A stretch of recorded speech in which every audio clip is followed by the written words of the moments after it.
Patchwork Heart Ministry and Fiat Ministry Network invite you to discover your mission. A brand new in-depth monthly video series featuring engaging Catholic speakers who will challenge you to live your life abundantly. For only $25 a month, you will receive a personal monthly mission, including 3 full-length inspirational talks that build upon a new theme each month. Sign up for the Discover Your Mission tier at patreon.com/patchworkheartministry today. The St. Raymond Nonnatus Foundation, in partnership with Patchwork Heart Ministry and Fiat Ministry Network, presents a podcast for families in crisis. Hello and welcome to a podcast from the St. Raymond Nonnatus Foundation for Freedom, Family, and Faith. You can learn about us on our website at nonnatus.org. My name is Ann DeSantis and I am the director, and I'm so pleased to be with you here on this evening because I have a fabulous guest. I have Lisa Mladinich. She is a certified Gallop strengths coach, helping Catholics live their best lives by developing their natural talents. A podcast host and best-selling author, Lisa also teaches for homeschoolconnections.com. Lisa, thank you so much for joining us with the St. Raymond Nonnatus Foundation podcast.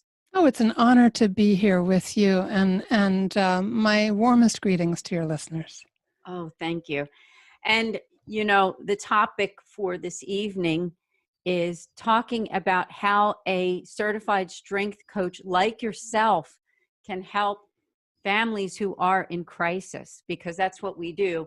Many of our clients are those who are affected by divorce and separation, but then we also help people who are in families or in marriages that are trying to work things out, trying to make things better and move forward so that they can be an intact family. And so that's what this podcast is all about. And we do have so much to talk about. And I wondered if we could start out with Lisa. First, just tell us about yourself and your ministry. We'd love to hear. Oh, thank you. I'm certified by the Gallop Corporation, which is the famous company that does all the polls. But they also own the Clifton Strengths Finder, the originator of that assessment. It's a personality/talent assessment, which is based on over 60 years of research. The owner of that, Don Clifton, bought the Gallop company years ago. And so that's why Gallop owns this assessment. And as a Catholic, a catechist and a mom and a coach, I just wanted to find the best ways, the best tools for helping draw the best out of my clients. Coaching is really different from things like therapy or mentoring. Therapy is super important, been through plenty of it myself. Great way to look to the past in order to heal and be fully present and whole in in the present, right? You have to look to the past, whereas coaching is about looking to the future. Coaching is about moving forward. And so in order to move forward, it really helps to understand how God has wonderfully made us. And when we've been in crisis situations over a period of time, we can lose faith in God's design and purpose for our lives. We can have less hope for ourselves. Oftentimes in crisis or difficult relationships, our sense of well-being just gradually declines, and we may not even think our own lives are very important or clearly purposed by God. And to understand how we're wonderfully made, how God has embedded and woven into us these beautiful talents, and I'll define that for you in a moment, helps us to start to see his plan for us. We start to see how it's shown up in our life and how we can stand in those talents in a more purposeful way. And I'll get into more detail on this in a little bit, but misunderstanding our talent can cause us to carry around false shame and weird labels, and people misunderstanding how we are wired can cause us a lot of self-doubt and confusion. So to define what talent is, it's a way that God has given us to think and feel and behave. They're natural tendencies that can be applied productively, and they have huge potential. A natural talent, which according to Romans 11:29, we are, irrevocably gifted and called. And so once God gives you something, whether it's neglected, ignored, gathering dust on the shelf or not, it's always there. And a talent has enormous potential, rapid potential for growth. So understanding how we're talented gives us a whole new way of being. A strength, on the other hand, so the talent is where all that natural quality and potential is. The strength is a well-developed, well-managed talent that allows us to operate at a high level of excellence consistently, showing up authentically, not like anybody else, really authentically at our best in every area of our lives. It's really something, and it's transformational for my clients and for many others who have experienced this kind of a deep dive into how they are woven together by God. Yeah, it's incredible. And I'm very blessed because I was able to take the Clifton Strength Finder test, as you know, Lisa. And you and I had a conversation recently where what happened was I got a list of my top 34. Now they're your top 34 strengths. And it's very interesting because for each person, it's different because there's 34 different, I won't call them talents, right? They're strengths. And so Lisa was able to talk to me about my strengths, and I was able to reflect on how those strengths have affected my life and how I see myself through these strengths. And that's what she can do for you. And I know that you can help people who are, say, that person in crisis that's listening to our St. Raymond Nonnatus Foundation podcast. And one of our questions here is, how complicated is it to get two radically different people to get along? Because that's part of why we're here, is to also talk about that. Yeah. I have some super simple ideas that I believe from my own experience and through the experiences of others that I've been privy to, that are super simple. That doesn't mean they're easy. They can be really, really hard. But they're simple ideas that can get us out of enemy territory, meaning the territory where we get spiritually beat up and stuck and lose hope. And so I have 3 areas, and I can go into them in a lot more detail. One is to look for the best in each other. And that is a huge ouch. Some of you listening who are in a lot of pain, who have a lot of history with your spouse, may be going, oh my goodness, but you don't know my spouse. Well, I don't have to know your spouse. If you're getting help with things like addiction and abuse and infidelity, that's where we need professional help. That's the really complicated stuff. But in the ordinary day-to-day, God can work miracles of grace with patience and with incredible courage. And we have to ask for the grace to have this courage, to believe that really standing in the love of Christ, to look for the best in each other. And I'll give you some touchstones for ways that we can kind of understand that a little better. If we can take that leap of faith, and every time we fail and forget and have a bad day and lose it and don't operate according to our best standards, we have to give ourselves grace. Go to confession, start over and over and over and over. And I promise you, with all my heart, it will make a difference. It will help God's will to be more clear for you. You will find the best in yourself. When we look for the best in others, we find the best in ourselves. I love Philippians 4:8. Where St. Paul says, and this is hard for us because we're surrounded by a lot of pretty bad news, right? And because there's a lot of kind of pornographic images being thrown at us everywhere we look. But St. Paul said in Philippians 4, verse 8, finally, brothers, whatever is true, whatever is honorable, whatever is just, whatever is pure, whatever is lovely, whatever is gracious, if there is any excellence, hear that word any, and if there is anything worthy of praise, do you hear how small it might be? Think about these things. And that is the way we are asked to approach our relationships. St. Therese of Lisieux really helped me with this. She said that it becomes a pleasure to look for the best in others because the best parts are the truest parts, because those best parts of the other person are of God. And as we look for God in others more and more, we image God ourselves. If you ever noticed Mother Teresa's beautiful eyes, Jesus was looking through those eyes at others for many years. And so her eyes were beautified. But she was also looking for Jesus in others.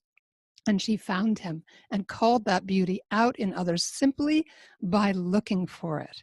So we find the best in ourselves and our most authentic selves. We start to image God. We're made in his image. And Therese said it becomes a great pleasure to look for the good in others because we're looking for the face of God. And that just helps us to celebrate the good. So if you've got somebody that you've been living with and you can't even begin to hold a positive thought about that person, ask for the grace to do it, for the courage to do it, and to look for any excellence, anything worthy of praise. Your thoughts matter. Your thoughts are picked up on by the people around you. They may not know what you're thinking, but they feel it. Focus on the good. It results in what I like to call a gradual transfiguration. I like that. Yeah, it starts with you, but it empowers the other person to step into that better self, and it takes time. St. Paul also says in 2 Corinthians chapter 3, verse 18, all of us, gazing with unveiled face on the glory of God, are being transformed into the same image, from glory to glory, as from the Lord who is the Spirit. Do you hear that process? Being transformed from glory to glory, everything that we're looking for that is of God. And we have to believe that if your spouse has lost their faith or has a different faith or has radically different views from yours about politics or economics or child rearing or whatever it is, in a moment of grace, when God creates a bridge for that person to cross and come closer to him, who's that bridge? The person who looks for the best in them, even when it's so hard, just keeps persevering, or the person who carried around the critical, judgmental thoughts all day, and you did this to me, and you did, and if God were just, he would do this to you. Believe me, I've been there. I can talk about this and laugh about it because I've been there. Yeah. Thank you. And thanks for the honesty, because I think we all need to come together and realize, first of all, we're all human. Sin does exist, whether mortal, venial, or just occasions of being tempted, right? Being tempted to say things and do things that are not of God and that hurt our relationships, right? And so the honesty there that you just talked about, I think is very important. And I think that your advice also, not only does it help husbands and wives and kids, but doesn't it also help us with our extended family and our neighbors and the people that we work with? Because there are also people who might have different views than us and that we feel critically about too. Can you talk about that? Have you seen that transform people, not only inside their homes, but the way that they react, even in church settings, right? I mean, even in some meetings that people have to go to, within their churches. We get a lot of religious and people who work in church ministry who listen to this podcast as well. And those relationships that they have with their brothers and sisters in Christ can also be challenging. Oh, 100%. And our mortal enemy loves to get in there and break up parish communities and break up important ministries by having people, I like to call it the spirit of offense.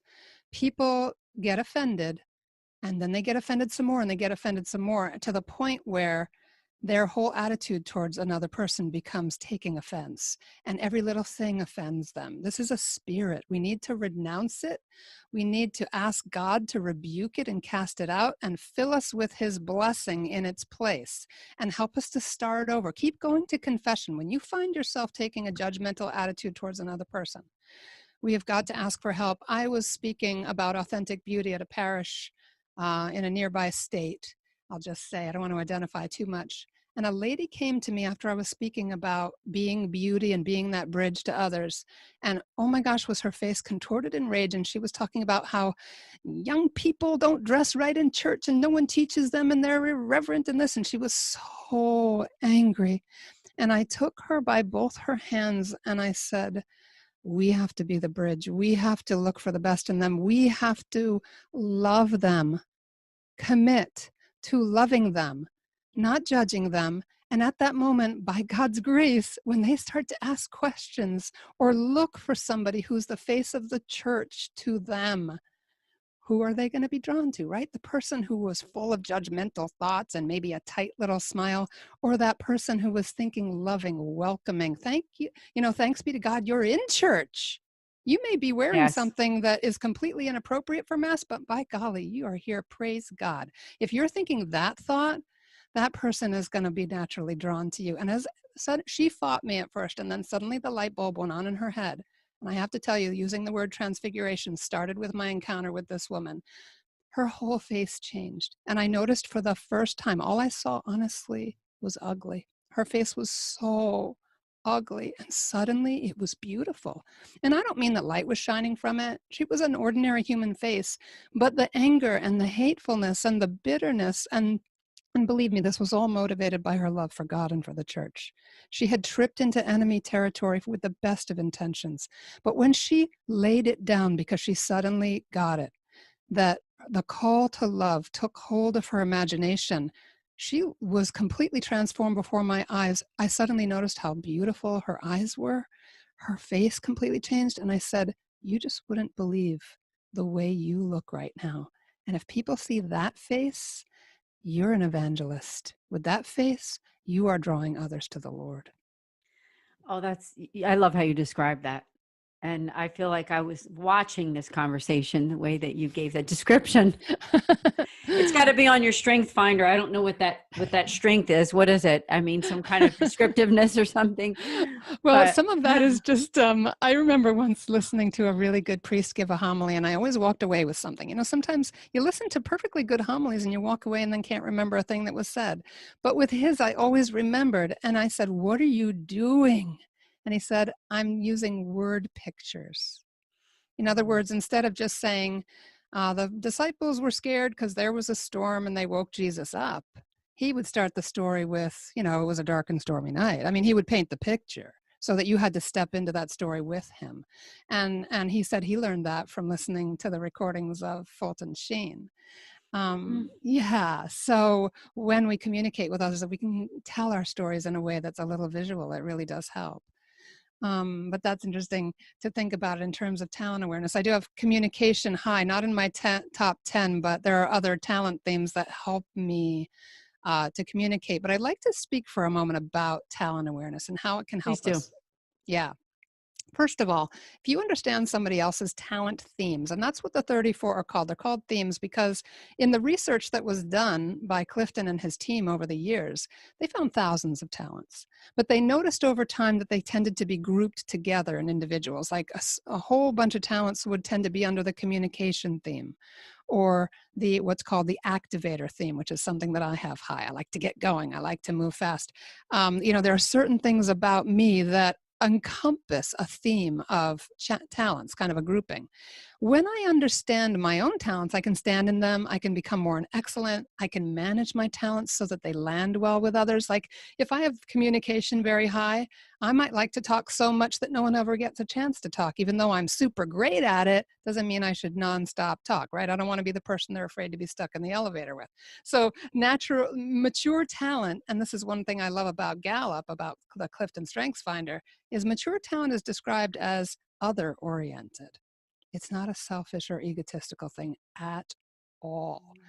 It is self-aware, well-managed, highly developed. It is all, and Gallup actually says that we find wisdom in that grounding and the talents that are natural to us. And then when this is why it's so popular in corporations and colleges and places where you tend to have work teams.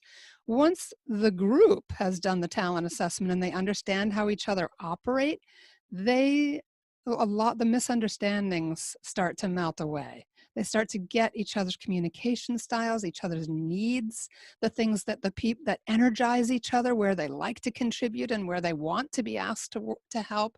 And so everyone gets a chance to shine. They start to leverage each other's talents. I'm not very focused or organized, so when I work with someone who is focused and organized, that helps me to shine, and I help them to shine because I have other gifts. But here's a neat thing in terms of marriage and family life. If you know that your spouse, let's say my spouse has something called context, that means he loves history, and he draws a lot of wisdom and understanding of life from the past. That is how he is made by God. And so if I ask him to tell me about something from the past, I remember one day we were on our way to the beach and there wasn't much to talk about. I was thinking, Lord, I really want to connect with him. And then I thought, oh, history. And so I just said, what was your favorite memory of the beach? And he lit up, like completely lit up and started telling me stories. And it was just beautiful so that I can speak into his talent theme. And when I do that, he feels seen and heard, and we can do that for each other. And let's see, we can also anticipate conflicts. I have activator, so I like to move fast. I'm very decisive when I make decisions, but I don't always make good decisions, and I can get in too deep. I can make too many decisions. And so my husband is more deliberative. He takes more time. He evaluates all the options and the data before he decides. And so we could naturally conflict, and did in the past, where I want to get moving and he wants to take more time. Not yet, not yet.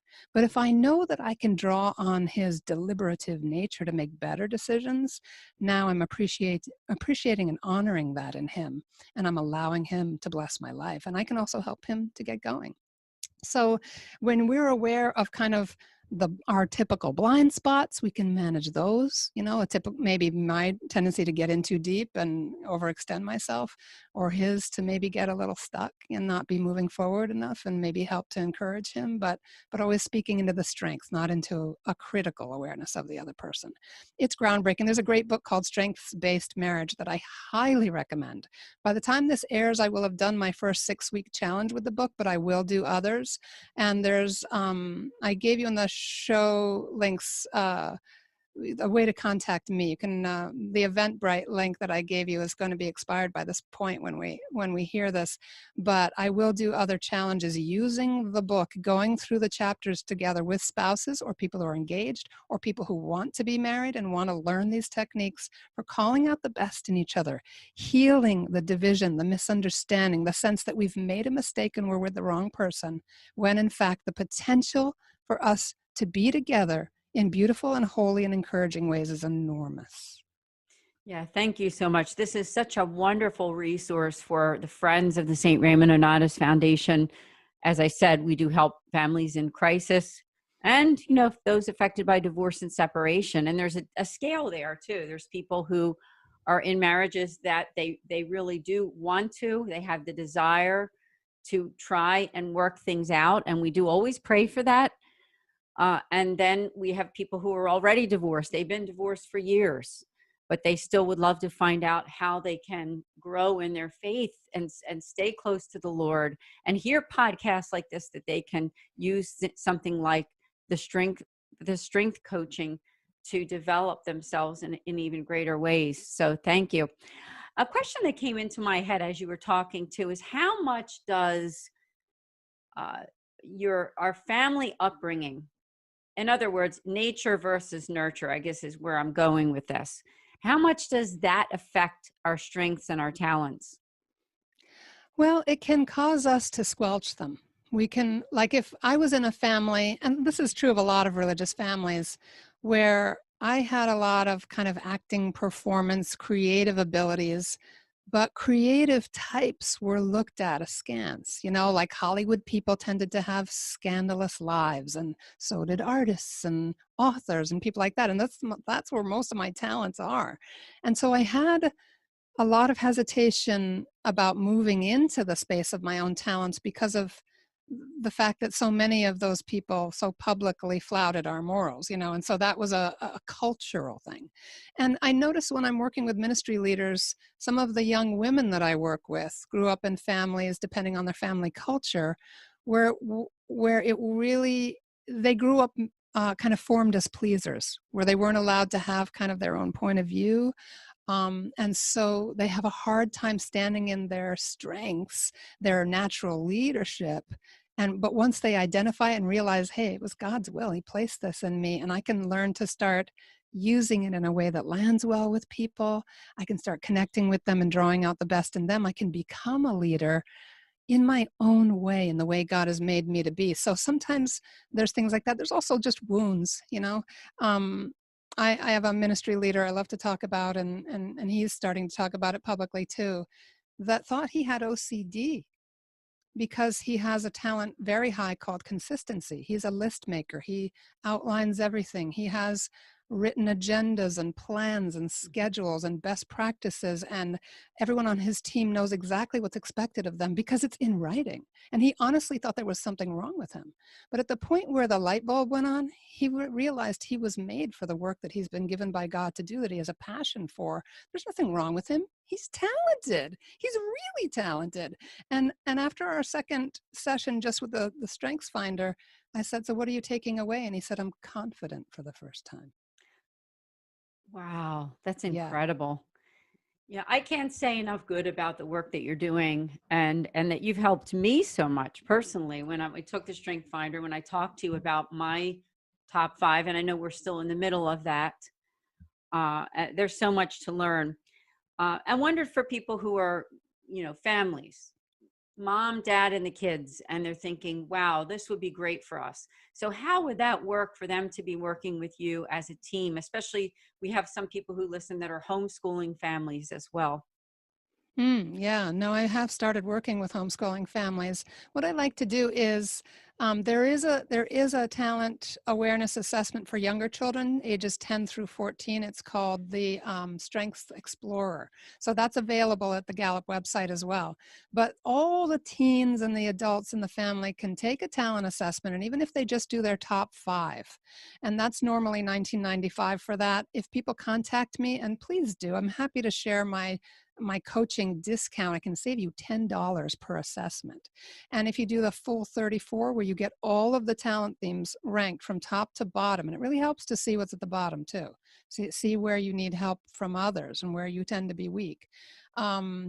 Once you do that, and that one's normally $49.95, so I can get you $10 off that. If you've taken it in the past and you have the top 5 and you want to upgrade, I can save you $10 off that. That's not selling you anything. I don't make anything on doing that, but if you reach out to me, I'd be happy to save you the money. But the point is that you have everybody take it. Then you do individual coaching with them so that they themselves are grounded in, this is how it shows up for me. And then you bring the married couple together, and we do something called a power of 2, where they get to look and discuss each other's top 5, how maybe their talents might be a problem for each other, one being an activator and one being deliberative, or maybe they both have a similar talent theme, but it shows up really different in them, and having fun exploring that together. So you look at what are the possible pitfalls, but also how can they be a blessing and complement each other. And then we go deeper after that in subsequent sessions on how to call out the best in each other, how to speak into each other's talent themes. In other words, someone with high empathy loves to be asked, how do you feel about that? And loves to have feeling conversations. The person with high intellection or strategic themes like me likes to be asked, what do you think about that? They may get to the same place informationally, but they're going to come at it through a different pathway and feel more seen and more heard because their talent has been spoken into. You can even write Valentines with talent awareness. I mean, that's the Strengths-Based Marriage book is full of really cool stuff that can be done. But you asked about family too. Work teams, the managers, and you think of the parents as the managers, when the manager becomes aware of how the other person likes to be recognized, like one person might like a Starbucks gift card when they meet their sales goals, right, in a corporate setting, and the other person wants to be recognized at the corporate meeting. They want people to hear and see them. Someone else is shy and would rather just have it emailed to the group or whatever it is. When the manager starts to know those things, and knows that they get the best of this one person if they make an appointment in advance and give them a chance to think through the agenda beforehand. The other person loves the spontaneity of him just stopping or her just stopping by the office, right? We can find out those things about our kids too. And there's a great book too from Gallop, Strengths-Based Parenting, written by the daughter of Don Clifton, and I believe she's a family therapist. But there's lots of ways to call out the best in our kids. There's a great article on the Gallop site about a mother and father who had a special needs child. And of course, when she was evaluated, they put all kinds of labels on her. And they decided to never tell her those labels and just to look for her talents and her strengths. And she's doing incredibly well. Like all the limitations that would have been placed on her had they gone the route of telling her she was broken and it just had a completely different outcome. So there's a lot of different ways to kind of slice and dice how to use this information, how to call out the best in each other. Yeah, and that's really what it's all about, is calling out the best in each other. And you do it because you're a Catholic woman and you're devoted to your faith with the eyes of faith. And I know that you work with a lot of Catholic people. Do you work outside the Catholic realm as well? Do you have clients that are other denominations or even non-faiths? I haven't worked with anyone with no faith, but I do have some, or have had at times, some evangelical Christians. And I love working with them too because they love the Word of God very deeply. They love our Lord Jesus Christ. And so we can talk about how wonderfully made we are. We can delve into reveal more and more, kind of seeing the vision that God has for their lives based on their own explorations, places where they're stuck, goals that they want to, get to, problems they want to overcome, just as any person of faith can. I suspect that anybody who loves the Word of God, who wouldn't be anti-Catholic, in other words, opposed to me and my way of being as a coach. I like to pray at the start of the session. So I tend to work with people of faith, but I'm not opposed to someone who's not a faith, as long as they're not opposed to me. Right. I guess I'm mentioning that because this podcast is for families in crisis. And one crisis for some families is that they have family members that are not people of faith. So I just wanted to bring that up too, whether that would be something that a person, a spouse, a friend, a family member, whoever it is, that they could invite them to take the Strength Finders test and also have an appointment with you. Oh, yeah, 100%. In fact, I know a family that has an atheist member of the family. They did it together. And after this member of the family did her talent themes, I'll just say the basic relationship, one of the daughters, and the mother said to me later that this child who had really been struggling with anxiety and depression came to life. Suddenly, like, could see that she could have an impact in the world, that she really did have talents that were unique, and that the way she was woven together, the way the talents influenced each other and showed up in her life, that those things were real. And she suddenly had a much more positive vision for herself, and it has changed her trajectory. It's really remarkable. Love to hear. So I wondered if you could take me through. Okay, so someone is listening and they're thinking, wow, I love what I'm hearing. I would like to take the Strength Finder. Now, I know there's two separate ones. You can take the Strength Finder test that's just for your top 5, or you can take another one that is you'll get 34 characteristics. That's the one that I did. It was very interesting.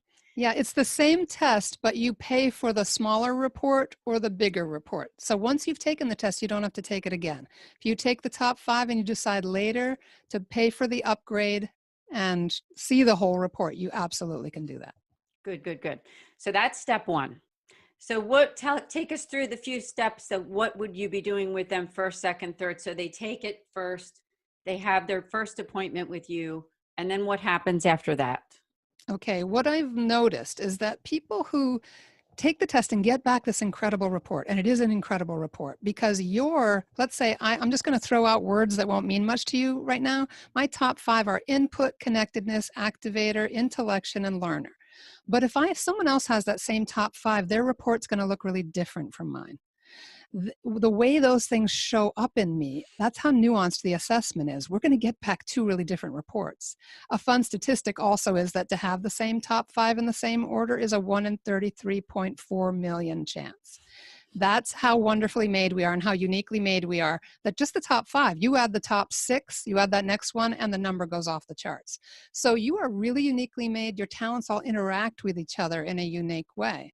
So you're going to get this report back. And a lot of people have said to me when they come into coaching, yeah, I took that a while ago. I didn't get that much out of it. Can we do something else? And I'll say, well, tell me what you did with the report. And most of the time they just read it and put it aside. It takes layers of work to pull out all the potential and to start to use it and develop the talents. And it's like a laboratory. You figure this thing out and you see it and it becomes clear and you get excited. And so you try something using your talents and you learn a little something. And then you take that learning and you try something else and you keep building on it, and it creates momentum and growth. So people might intensively coach around this for a few months and then come back once a month or once a quarter just for a check-in to say, here's what I'm learning. Here's the change, or here are some road bumps that I've hit. Well, let's open up some space to learn a little bit more about this part of my personality. So that's why people tend to be in coaching longer term with StrengthsFinder once they see the potential. But if people just want to do, a few sessions just to unpack it and get some basic information, they can post their top 5. Pray about it every day. Say, Lord, how can I bless someone today with my connectedness or my input or my ideation or whatever it is? Show me, Lord, and help me to also add to my awareness skill development, learning, practice, all of those things, because our talents are like nuclear acorns. You put a little sunshine and water on your talents and they become oak trees very rapidly. It's really remarkable. And so what I'm going to start doing next year, I'm actually in the process of creating a little course, and it's going to be, and the first people who enroll in it, so get in touch with me, we'll go through it free because it's going to be me using them a little bit to pull out the best ways of teaching. I want it to be available to people who can't afford coaching or don't have the time for coaching, so they can go through the steps within their own families. And they'll be able to go a long way, but they need a little guidance in how to make that process happen.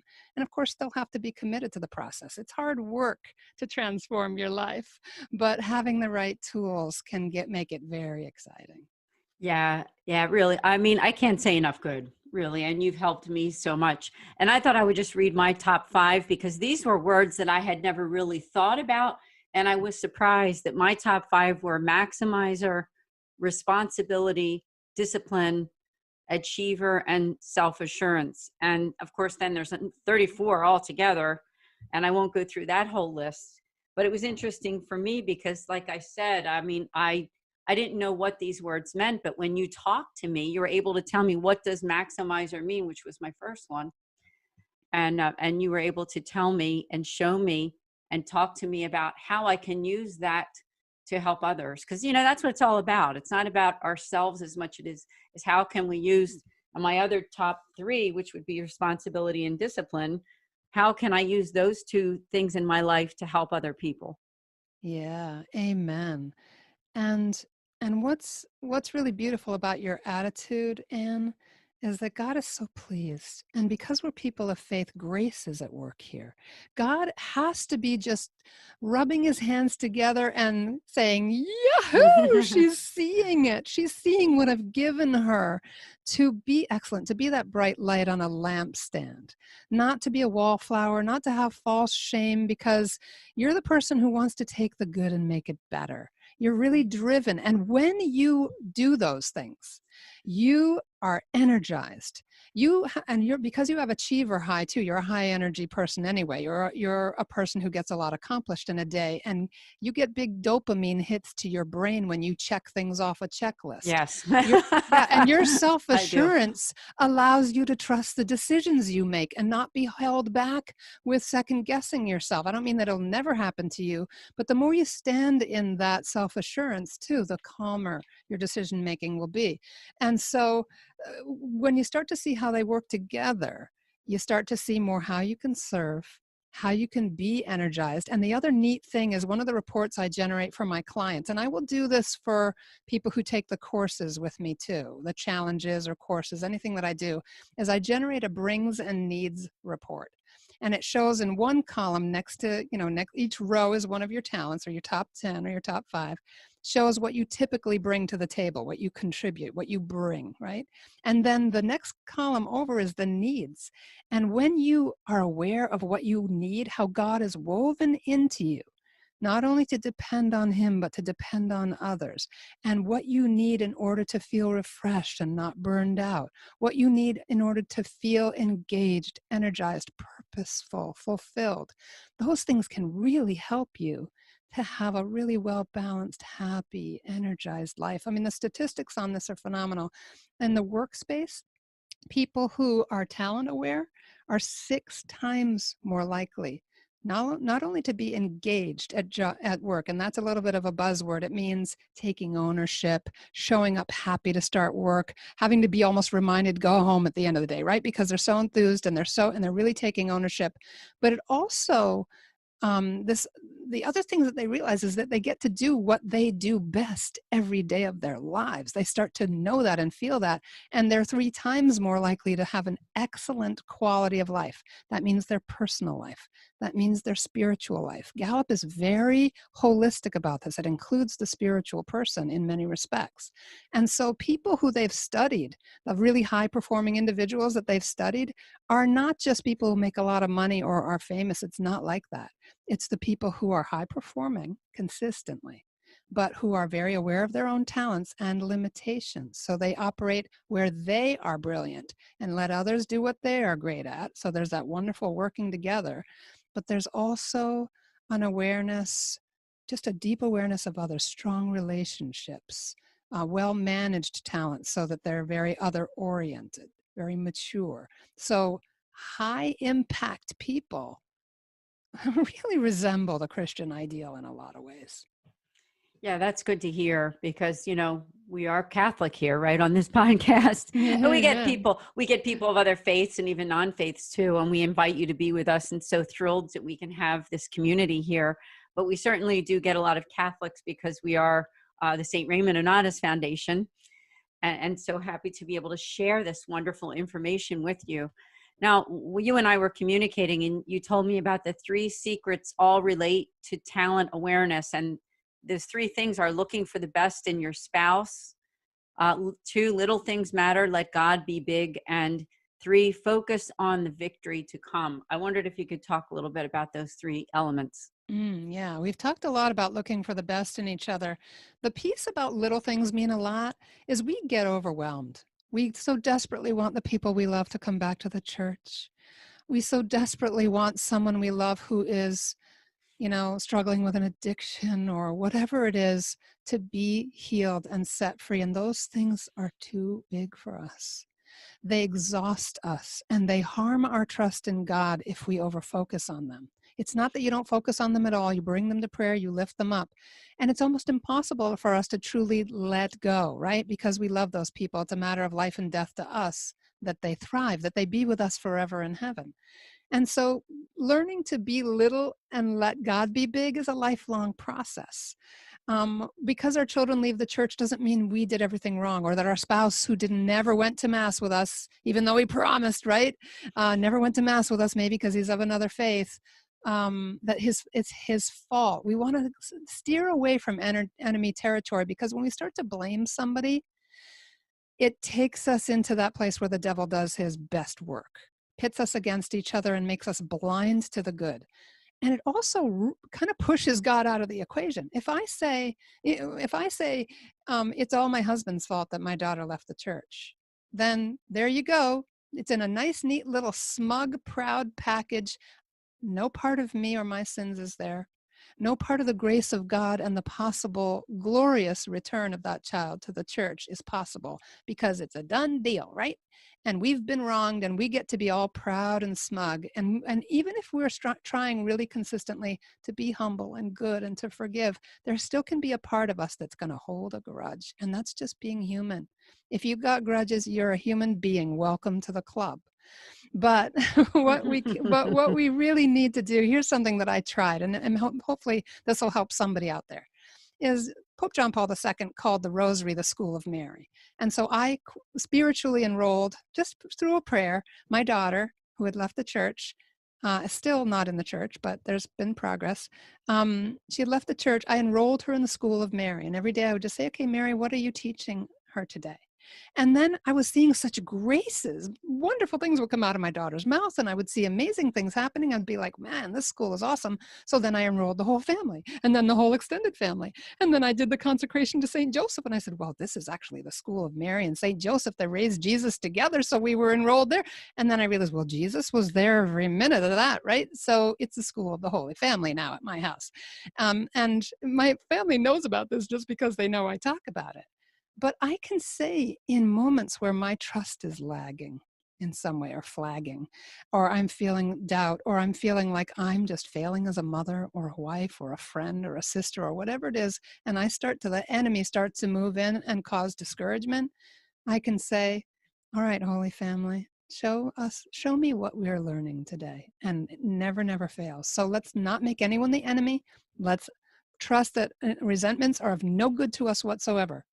They undermine us. It's like carrying disease around in your belly on purpose. We don't want to do that to ourselves, because as St. Paul, I'm quoting him a lot today, I know in Ephesians 6 says, for our struggle is not with flesh and blood. It may feel like it every day of the week, but with the principalities, with the powers, with the world rulers of this present darkness, with the evil spirits in the heavens. And so that last piece of little things mean a lot, and the keeping our eyes on the victory to come, we need to stay simple, trusting God, keep giving it to God, and focus on the victory to come. You know, there's Dr. Gregory Popchak, who has a radio show with his wife, Lisa. He's wonderful. He's written a lot of books. He wrote a wonderful book called For Better Forever, A Catholic Guide to Lifelong Marriage. And in chapter 10, he talks about mixed marriages, but this could apply to any marriage. He tells you to make a list of all the things you wish your spouse would do for you. It could be anything from back rubs to taking the kids to church or whatever. It might be anything. Okay. And then every day, look at that list and do that thing for your spouse, right? What you want, do. What is meaningful to you, do. And if you do that with a talent awareness, and you know how to frame what you do for the other person so that they feel seen and heard, guess what? You're operating from a place of strength. When I was in a really dark place years ago, when my daughter was little, she was at school, my husband was at work, I was all alone in our house, and I was crying, and I was despondent. And I said, Lord, and this was largely a misunderstanding. We just weren't understanding each other, but I cried out in a sincere way, even misunderstanding the situation. I said, Lord, am I going to get to the end of my life? Am I going to die not ever knowing what it is to be truly loved? That was a deep cry from the heart. And almost immediately, it was as if God placed his hand on me, and I had a moment of just such warmth and a sense of his presence. And these words came into my heart powerfully. They were not my own, believe me. I felt that I heard God say to me in my heart, wouldn't it be far worse if he were married to a Catholic woman and he never knew what it was to be truly loved? Wow. Oh my goodness. God bless. Thank you for sharing. Thank you for sharing, because you understand a lot of people who are listening right now, who are those families that are going through challenge and difficulty, and maybe even contemplating separation or divorce, because that's part of what we do here. So I just thank you so much for sharing your heart, because we can't find healing unless we find God first, right? And recognize him in our daily lives. And, you know, that's what you do, Lisa. That's what it's all about. You're helping us to see God within ourselves, and also to see God within others and within our families. So I'm so grateful to you to being a part of this beautiful podcast on this evening. Oh, I'm so thankful to you, Anne. Thank you for providing the space and the warmth Mm. and that prayerful dedication that you have for your ministry to offer these conversations to others and to invite people like me into them. I feel so blessed by this time together. Oh, I do too. I do too. And you're going to have to come back for another episode of the Families in Crisis podcast. We still have a little bit of time left. I wondered if you had any advice. There's somebody listening tonight, I'm sure, that is just, they're in a very bad place. And you just brought us in your own heart of a time that you were in crisis. So how did God work in your life after that time to bring you to where you are now? And what kind of hope would you be able to offer somebody listening that is in that place that you were years back? Thank you. What a great question. I would say, first of all, the scripture is coming to me like a neon sign right now. Lean not on your own understanding. There have been turning points in my married life where what God seemed to be asking me to do went against all my worldly wisdom. And I had to just give my yes through grace. It was not because I was suddenly heroic, but through grace. Once when I was feeling very, very hurt, I remember just crying out to God, just wanted the pain to stop. And I felt God say again in my heart, just the thought came to me, and it was definitely not mine. Offer this pain for Him. No strings attached, not to, here, Lord, here's my suffering, fix him, but just offer it for Him. And please understand that a lot of my own immaturity and woundedness interpreted things in a way that would not have been flattering to my husband had you asked me about the situation at the time, but a lot of it was my own need for growth as well. I'm not saying I didn't have legitimate gripes, we all do. But it was lean not on your own understanding because God's ways are not ours. And as soon as I offered that willingly and wholeheartedly by grace, I stopped being a victim. Mm. I started feeling empowered. God flipped something in me that made me a warrior in some sense, in a holy and loving way. And then later that moment of God saying, wouldn't it be worse if he went through his life never knowing what does it be to live? That again flipped the victimhood on its head and empowered me. Then I was on a mission. And believe me, I still had bad days. It's not like we never fought again or anything like that. But I was then on a mission, and it rang like a bell in my soul that I was called to something beautiful and noble and eternal, and that I, as his wife, was called to give that to him.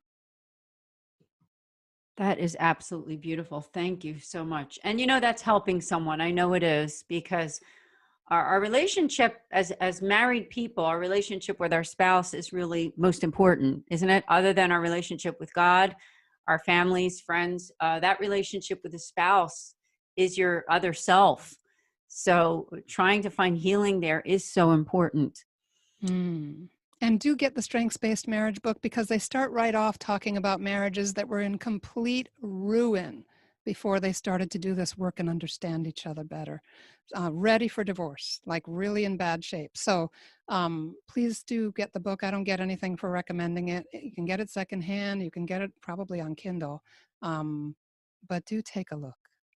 Do take a look. And I also want to invite people to please do connect with you. Now, I'm going to mention some of your websites and different places that they can connect. But if I'm missing anything, please do let me know, because I want to make sure that I cover everything for you, Lisa, because you've done such a wonderful service for us doing this podcast and talking to us about what you do.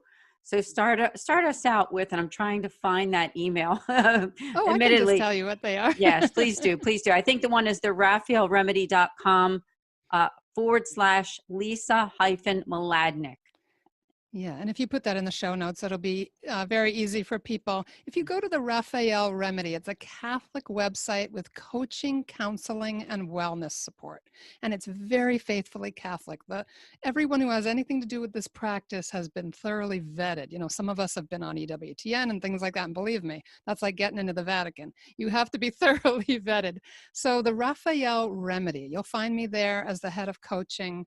I'm there. There's also a new website coming out affiliated with them. I'll tell you about that another time, or I'll tell you about it at that site.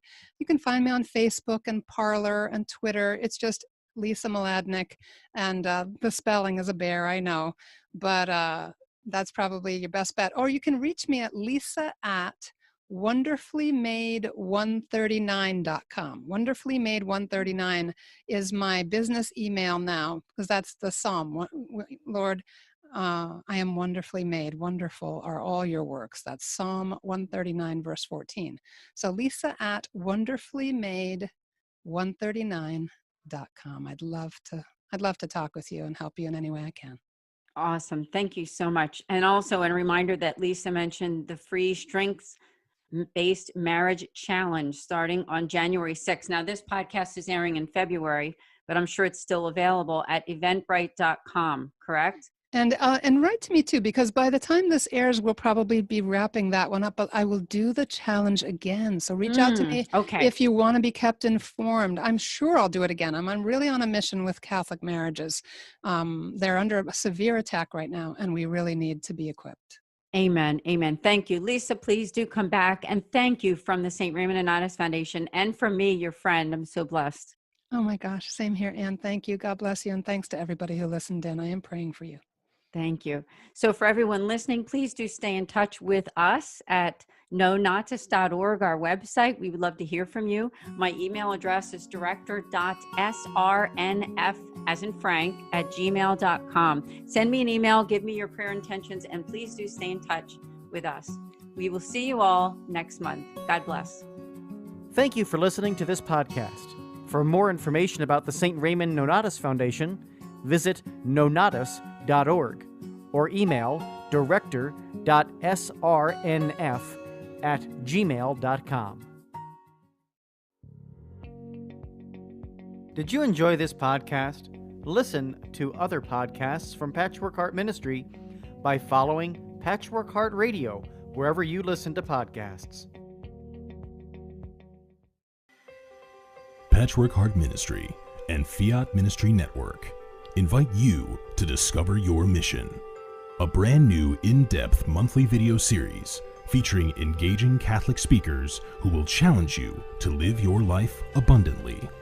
For only $25 a month, you will receive a personal monthly mission, including 3 full-length inspirational talks that build upon a new theme each month. Sign up for the Discover Your Mission tier at patreon.com/patchworkheartministry today.